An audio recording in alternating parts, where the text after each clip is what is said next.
I want to say thank you for your time. I want to say thank you for all the things that you do for yourself, that you're doing so well to yourself that look at you, you're expressing it to others now, you know? Yeah, thank you. It's that is powerful, and this is the fruit of your sacrifices and your routine. And I don't want to always use the word discipline, because discipline is not spirituality. I like to be educated, but I'm so frustrated. Hello to my loneliness. Or what do you see as like spirituality? Because that's a big hot topic, like anywhere they're trying to market it as much as possible right now. So what does spirituality mean to you?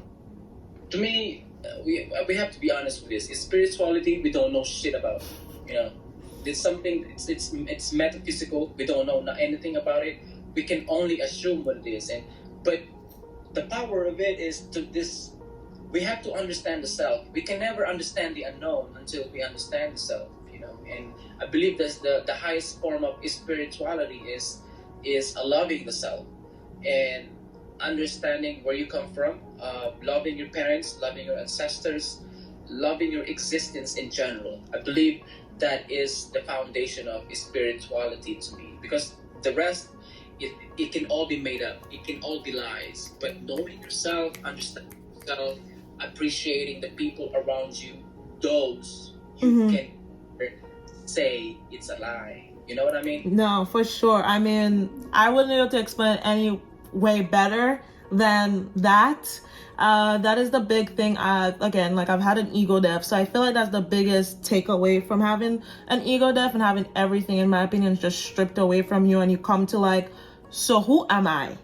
And then you look more within. I've done a lot of like, okay, I understand like my parents have been through this, my grandparents have been through this, but what was their life like? What were they going through? And then understanding and honestly forgiving them. So like that's where we get the generation trauma that we're trying to like fix and move on to, like, so like, and then understand where you come from, because I can like put that side note of like so much plastic surgery we have right now, and we're just imitating ourselves, or like trying to put that outer image, where it's like you need to know who you are deep down inside. And meditation, like I try to understand, I don't even read, I try to understand how people are, like sometimes it's hard, but it's something I learned honestly I think in 10th grade, where in psychology. So that is where it's just like I felt peace, like just sitting in silence. And I realized I've been doing it since I was young. Like my mother used to let me lay on the floor and to like let me stop talking so much.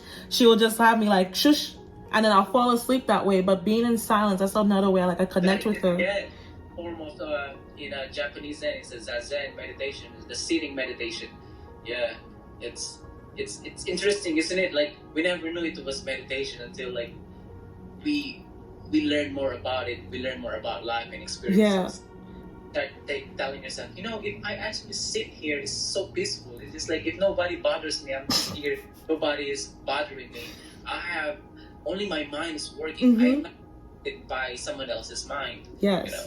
Yes, so definitely. So as we're there, my one question, I can't remember how I put that. Does the 1% have the best interest of the humanity in the mind? Yeah, what you call that? That is just the terminology, the 1%. And I believe humanity doesn't know who they are. That's why today we have many forms of desires. People who say they know, it's a Zen saying like when they see the Zen master, when the Zen master see another Zen master, they know exactly what they are. And in humanity, people are lost that when they see each other, they talk about basketball, they talk about sports, they talk about what's going on TV, and that's life to them. That's the identification that they have with themselves. Aren't you right? Jersey, yeah, they will start wearing jersey. They're number one. They talk about when they talk about sports, and I see this from my friends, and I was like them before as well. Like, jersey, I speak like I am that team. You know, yeah. This identification I put to myself is not me. It's created by the systems, created, and I only knew myself based from what TV, in what the system told me about myself. I never really get a chance to understand who I am and who is this, what is self, what is that, and what is I, and until we come to a realization and we become that 1%. Yeah, no. I totally agree. Because the job before I got to where we were working together, I was going crazy because the guys, all they talked about was it was the same topics every day: alcohol. It was beer because that's all they talked about: beer, women, and cars. Sports, car, yeah, whatever the materialistic things. And That was it every single day, and I'm like, do we not talk about anything else that happens just in general? Right. And that's one of the reasons why I left, because I realized through that, I'm like, they have no souls. I would walk in and I'm like, y'all are just so, like, they're robots. We got our job done. We were efficient in there. But there was no souls walking around me, and I couldn't stay there. I walked out. I was like, universe, I love what I do. I just need a fast pace research. I was specific. I should have asked for more money. But definitely. Yeah. I try my best not to wear any clothing that shows the brand of the product. Yeah. I feel like that's unfair to others. Like, why do I have to show others what I'm wearing when they see this every day whenever they turn on their television? Mm-hmm. I wanna have respect to the people that I meet. That, hey, I'm not the person you see on TV. Mm-hmm. And I believe you are not that too. So yeah. If I myself and I believe I don't really need to believe, but if I can change myself, I can that's when I can start hoping that they will change too. For sure. And they see that, because I mean, at least for me, I've had a lot of compliments of, I like the way you dress, I like the way your style. But for me, every single day, I'm like, I am thankful I just have clothes to put on me. Some days I dress and I'm like, I look ridiculous. And those are the days I get compliments. But like, when they're complimenting me, I'm like, I'm just thankful again. Like, I have clothes. So it's one of them things where it's like, it's a tool. It's just meant to get me out here in society, so I'm accepted. Because every time I think about it, I'm like, we were walking around naked half the time. So this clothes thing is something we just started. It's how we represent ourselves. Mm-hmm. It's like I'm happy that I'm not forced to wear a tie. I will never wear a tie in my life. I like a necktie. I will not wear that. But if I have to, I have no choice. I definitely get that. I think as we're like sadly going into like wrapping up the whole marketing and my big thing of just e-commerce, and we're just buying everything online, and we're not having our personal touch with it of like, okay, I mean, it still gets to the shelf on a truck, but it's still going back and forth to many places. When you sometimes say like everything we touch, our energies exchange, do you want to talk a little bit on that? Of course, yeah. We are primordial energy. This physical experience is the lowest form. It's true. This physical experience is the lowest form of activity in the universe. You know what I mean? Mm-hmm. And then this is known in science that they said the vision is one of the most used to us. It's important. The vision is important for us, mm-hmm. but when you really want to talk about how important, and you think how useful your vision is, and then you have to put that in a comparison of other type of vision, like the eagle vision. It's funny that to us humans, our vision is the most important thing. But then if it's compared to the animals' vision, yeah, know what I mean? No, for sure. Yeah. So we're so self-centered that we think we are everything on this earth. Yeah. And so when we're almost nothing. So we're just energy. Yeah. We're floating orbs. I don't know how I want to say it in a much weirder way. I get you. But it's anything is energy. That's why I try to tell my friends that fast food is not a good food. It's mm-hmm. because it's the machine touches it. The person who no the person who's only thinking about work is touching it. It's no longer like love there. Aren't you right? But it doesn't have that healthier frequency anymore. It's just, you know what I mean? It's just that I'm gonna work and then feed this to people, Yep. and then eat that, and you become that. Yes, you are what you eat. Yeah, you are what you eat, and it's like language. You know, just like your retail job, you make people happy, and you don't need to touch them physically, but using your language, using your vibration, you can change their day. You can change their emotion, the way they feel, their feelings of emotion. You can change that into a much pleasant manner. For sure. And that's how I interpret touching things. You know, not necessarily physically touching, but expressing yourself, sharing the energy you are, the way you talk, the way you represent. I say this like the way you represent. I'm only representing my ancestors. I'm not representing.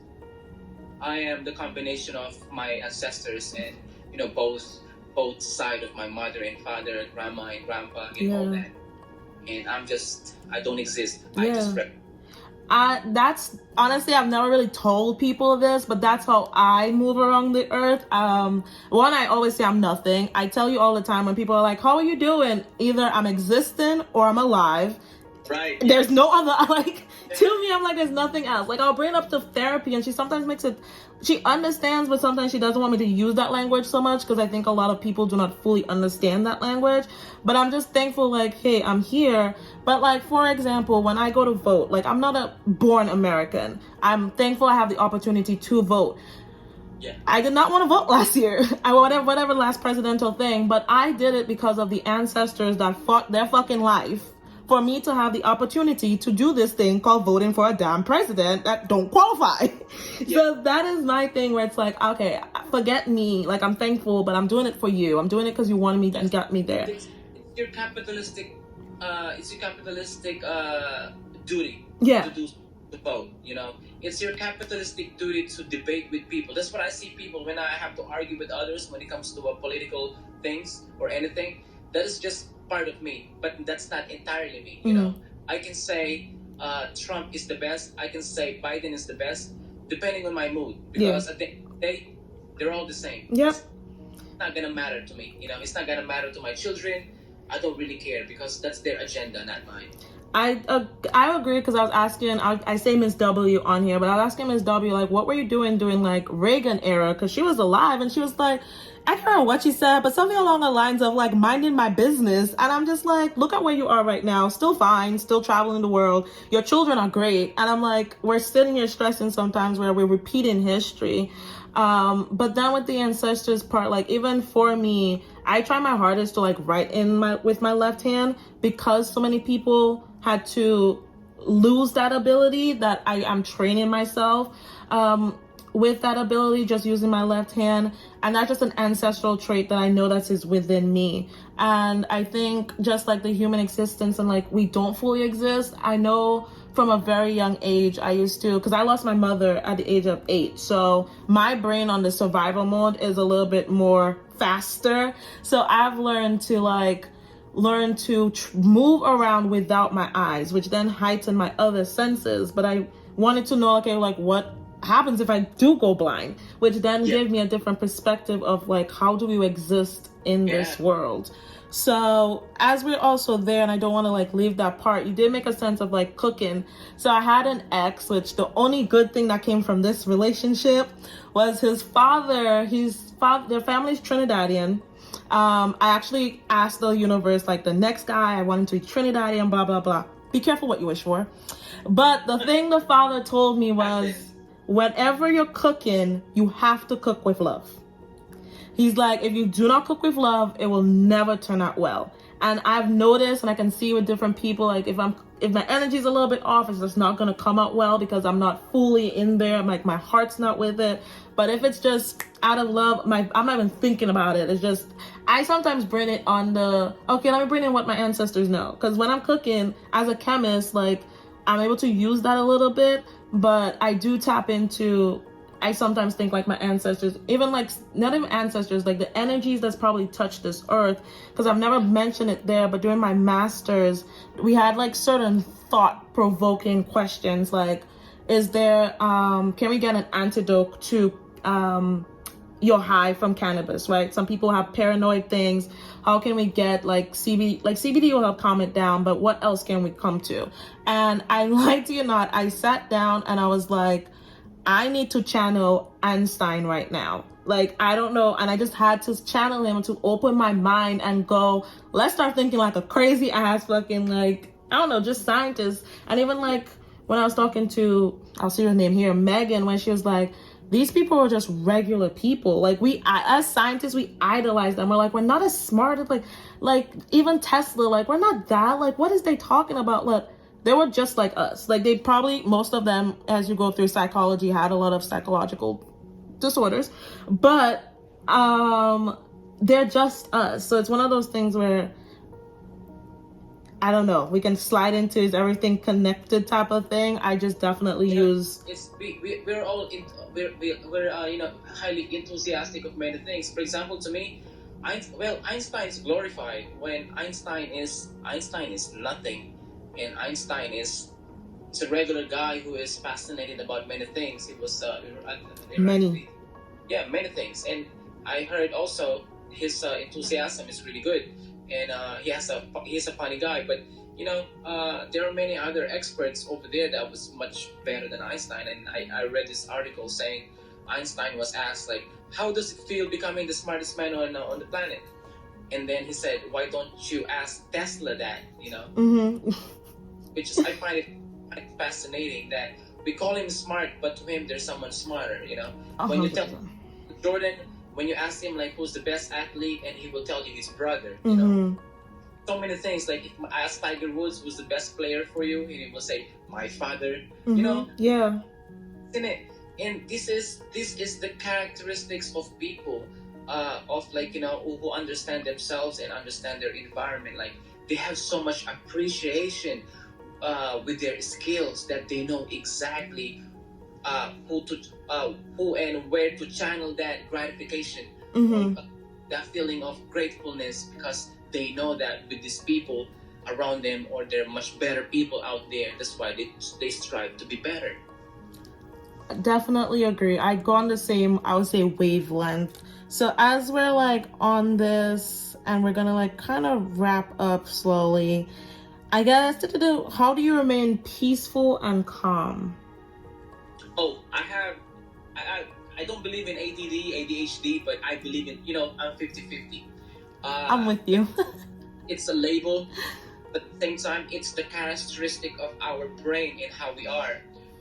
Calmness, I like being alone, but I'm also a party animal. Like if I'm out, I like to talk to people. I like to show, sometimes that I even show people that interest, like I'm not interested with them, but but you know what I mean? And then after that, I can be calm, and I can be, solitude is my partner. And I've been alone. I've been single for almost 10 years now, and wow. I have friends, and and it's quiet. It's peaceful, but I'm weird when it comes to words, because I know the meaning of peace. The peace is actually freedom from the civil system, like something like that. You get peace from the civil system. That's the meaning of peace. But I like that question of calmness. It's because my grandpa was one of the calmest person I've ever met. My grandma was a little crazy woman. She's loud, obnoxious, always angry. But my grandpa was, he's a little, I'll use the word this, he's a little pussy.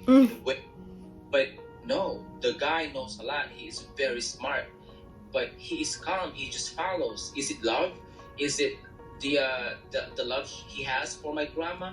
I don't care, whatever that is, and that is calmness to me. That is calmness to me. For me, how do I remain peaceful and calm? There's a lot. One, I know it's a lot of reactions that's happening within the body, so it's definitely the breath work. But my Yeah. main thing, just being from the island, is the minute I go outside. Not where it's like really noisy, but like once I'm able to see like the birds fly, the trees, I'm able to see there's more to life. Especially like if just work is overwhelming or something, it's good to see like it's happening naturally and effortlessly. So when I'm able to see, Yes, effort. Yes. yes. So when I'm able to see that, I'm like, okay, I have to remind myself like it's okay to stay peaceful and calm. Now it's a lot more internally, a lot of more mental. I've worked, that's why I got my dog, Rosabelle. That's a Jindu. She's extremely highly intelligent, and being able to work with her as a like a adopted dog that went through, sadly, the meat farm. I've learned a lot of watching her body language to then see how to react. So being cautious of how I'm reacting around other people too, because of her, makes me internally self-evaluate. Okay, how are you presenting yourself to the outside? So once I internally, like, especially working with children with neurological disorders, I have to be patient with them. It's a lot of like internal, like, okay, it's okay, breathe in, you're fine. A lot of patience part, but it is knowing at the end of the day, this will be over, and I'm, no matter what, be able to go out to nature, if that makes sense. So that is where like the peaceful and calmness happens. And I'm teaching that to my students, because I see a lot of balling of the fist, or like a lot of frustration. They get frustrated, but they're young. They get this from their parents. Yes. They get this the environment. This is why I made an example of my grandpa Mm-hmm. and how I see things. Because if I talk about anger, I can point out my father. Mm-hmm. My father he has a very aggressive voice. Like he sounds like he's angry, but he's not. Mm-hmm. Yeah, I know people like that. So I try to tell my friends when it comes to calmness, being calm, like pay attention to their family members that is calm. Yes, that, as you said that, because there was this guy actually I went to Dreamville with, and his one friend, I'll be honest, got belligerently drunk. Like, it was a night, I wouldn't say nightmare, but a nightmare. And we went back to the hotel, and we're trying to explain to his friend like how, I would call it zombie eyes, you know, how that just taking over your brain, how he was behaving, how he was reacting, how people probably also interpret him. And he kept saying no, he was getting loud, he was yelling. And when I tell you, my friend did not even flinch. At one point, because he was just sitting down doing his stuff, and his friend was on top of him just yelling and like doing all that, and he stayed so calm, and it shocked me, and it made me change too. But I'm not gonna lie, seeing his reaction of how he handled this belligerent drunk, and this is his friend of 10 plus years, I was just like, you can be this calm when someone is yelling and screaming in your face, right? And you know they're not gonna even remember this shit tomorrow, but you're gonna be able to explain it. And he didn't say a word. Like, I mean, he talked, he was like, look at you, look at how you're reacting right now. That's controlling the situation, you know. You are minimizing the reaction. Yeah. That's power right there.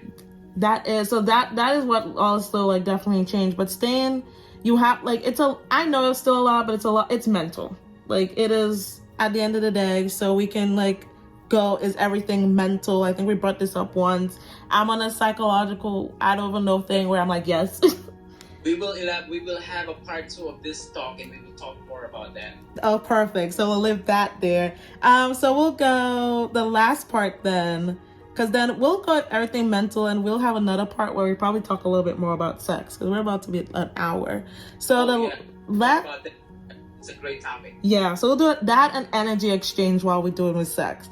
So the last part is, what is your outlook for like life and just people in general? Like, how do you see the next 2 years going? It's Jesus. You know, Jesus is his teachings had given me more soul and wisdom. And he said this when he was hurt, when the people was hurting him. He said, the Father and I are one, and if you hurt me, you're hurting yourself, something like that. Yeah. And that's how I see people. You know, I wouldn't know me without people. You know, if I don't know anyone, because them and I are one, and what separates us is the identity, like the I, myself, what I am, and I see myself as with them that I there will be never we will never I will never have a peaceful life because there's always adversities, which is part of life. Suffering will always be part of life. Without suffering, we wouldn't understand what happiness means. Mm-hmm. Life in general is the best way I can do right now is to stay alive. Mm-hmm. Is to stay alive. The best thing I can do is to stay alive and be alive with others. With Yes. people. Be present. Be present. Yes. Yeah. Yeah. That's the foundation of my life. Mm. Of course, we can say my parents, my plants, my sister, my dog, all these. But in general, it's just people. Yeah. I definitely agree. I think what do I see my outlook and for people in life? Like you said, I will say that's, I guess, the little dualism part. We'll always have the good with the bad or evil part of it. You've mentioned a few words of just like the capitalism, and in my head I'm like, so is this just all an experiment? Because that's what I'll tell my therapist during therapy all the time. I'm like, this shit is an experiment. You mentioned chaos, you mentioned methods, you mentioned protocol, and from my scientific brain, I'm like, okay, you're still, setting up this experiment. And when you go chaos, for me, that's the reaction. We need that catalyst in life. So at the end of the day, sadly, right, even if Yes. there's no utopia, so we can't really sit there and be like, everybody's gonna be on this la happy. It's just not humanly impossible. We're forever a bunch of systems, and we'll have this in a different probably topic, because I have a little bit of because we have different systems within us, personalities. So Yes. that is forever changing. So it's one of those things where internally, once you know who you are, and I just pray that more people are understanding who they are, that we will have better choices. Because at the end of the day, I still think, we're going to have the bad. But there's some people, I don't know how to move that, will navigate differently with it. The more I know about myself, the more I know about the environment, and the more I know about the environment, the more I know about the self. Yeah. And it's the other way too. Like, if I don't know about myself, I don't know about the environment. Yeah. If I don't know about the environment, I would never know about myself. Yeah. And it's one of those things where, I'm big on it's all connected. Anytime I use my YouTube, I'm like, I really don't care what God I'm not your God. So I don't care what God you praise or represent or makes you. I'm all for you can praise a rock, because to me, we're on a rock. So I praise and give thanks to this Mother Earth that I will go back to. And I am thankful for everything that we have. So it's one of those things where I pray that more people are more open to hopefully protecting and saving this planet more.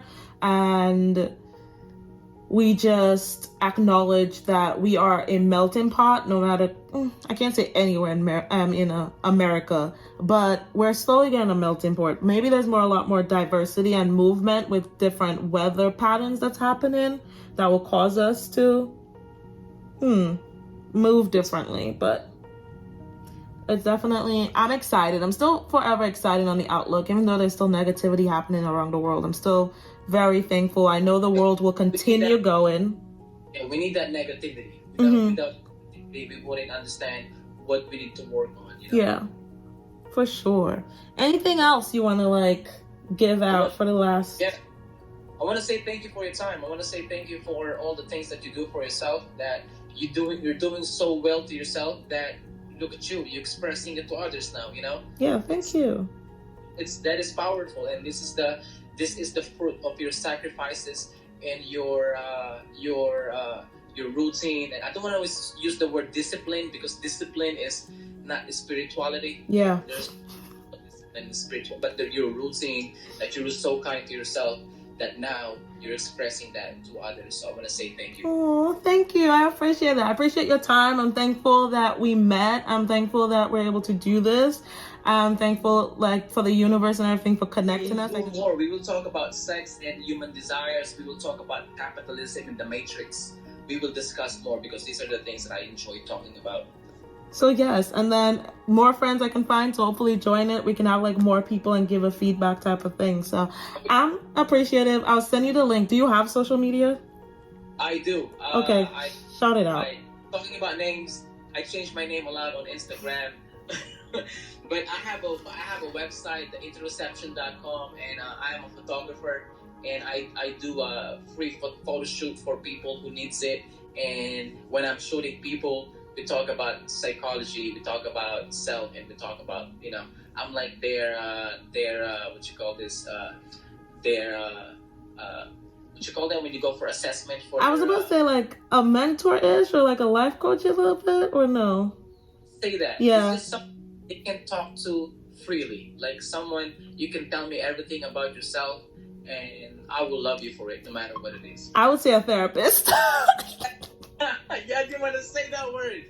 Because and to all the therapists out there, yeah, thank you so much for all the wonderful things that you do. Whatever you do, whether you have a PhD or you just woke up and inspiring yourself. Thanks. I enjoy this so much. I definitely agree. I can't wait for us to do some more. So thank you again, Ian, for taking your time out. Great time.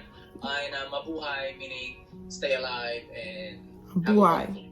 Same to you.